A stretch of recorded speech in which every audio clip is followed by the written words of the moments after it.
ముక్కోటి ఏకాదశి రోజున ఉత్తర ద్వార దర్శనం ఎందుకు చేస్తారు? ఉత్తర ద్వారం అంటే వైకుంఠ ద్వారం అనేది సాధారణ ద్వారం కాదు. హిందూ ధర్మంలో దీనికి అత్యంత గాఢమైన ఆధ్యాత్మిక అర్థం ఉంది. ఆ రోజు శ్రీ మహావిష్ణువు యోగ నిద్ర నుండి మేలుకుంటారు. ఉత్తర ద్వారం నుంచి దర్శనమిస్తారు. ఉత్తర ద్వారం ద్వారా స్వామిని దర్శిస్తే ఎంతో పుణ్యఫలం. ఆయన నిద్ర నుంచి లేచిన రోజు తొలిగా తామే దర్శనం చేసుకొని మనసులో కోరిక కోరుకుంటే స్వామి తక్షణమే తీరుస్తాడని నమ్మకం. ముక్కోటి నాడు ముక్కోటి వ్యవహారాలున్నా మానుకొని శ్రీ మహావిష్ణువుని ఉత్తర ద్వారం ద్వారా వెళ్ళి దర్శిస్తే ముక్కోటి దేవతలు దీవిస్తారు. ముఖ్యమైన కారణాలు: ఉత్తరం దేవలోకం, జ్ఞానం, మోక్షానికి సంకేతం.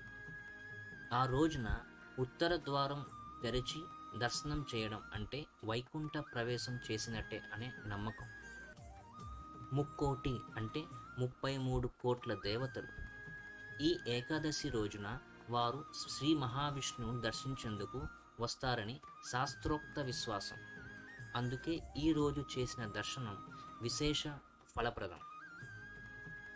ముక్కోటి ఏకాదశి నాడు ఉపవాసం, విష్ణునామ జపం, ఉత్తర ద్వార దర్శనం చేస్తే జన్మ జన్మల పాపాలు నశించి మోక్షం లభిస్తుందని పురాణాలు చెబుతున్నాయి. ఈ రోజు నుంచే సూర్యుడు ఉత్తర దిశగా ప్రయాణం ఉంటుంది. ఇది దేవయానం శుభకాలం. భీష్ముడు ఉత్తరాయణం కోసం ఎదురు చూసినట్టు ఇతిహాసాల్లో కూడా ఉంది.